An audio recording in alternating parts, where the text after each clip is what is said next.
Look at this. I just gave Claude a single prompt to create competitive landscape for Ford. And this is what I got. In just one click and few follow-up questions, Claude was able to create this entire presentation in few. And let me actually go here in slide mode.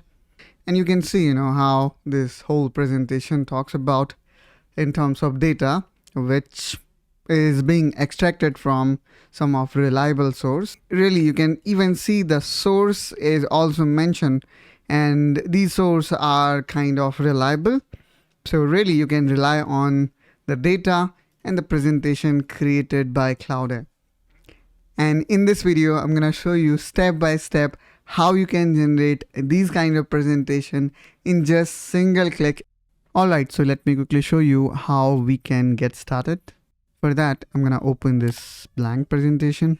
Now we need to look for add-in. And here we go. We need to be in Home tab, and then we need to click on add-in. Now click on more add-ins.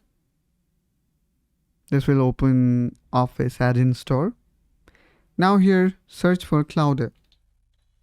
Hit enter, and then you should be able to see.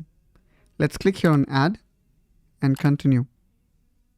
Alright, so the Claude is installed, and then you're gonna see this kind of screen. Now you need to click here on login. Now here you need to enter your Claude credential. And yes, there is one very important thing. This Claude add-in will work with Pro, Max, Team, and Enterprise plan. So you need to have either of these plans so that you can access this feature. Now you're gonna see this kind of screen where you can ask any question. And that's all guys from my side in this video. If you have got any question, suggestion, or you want me to do some research and come up with another follow-up video, I will try to answer your question. And if you are new to this channel, please make sure you subscribe to Technaholic AI to follow us along, where our aim is to 10x your productivity using AI. Until then, take care and bye-bye.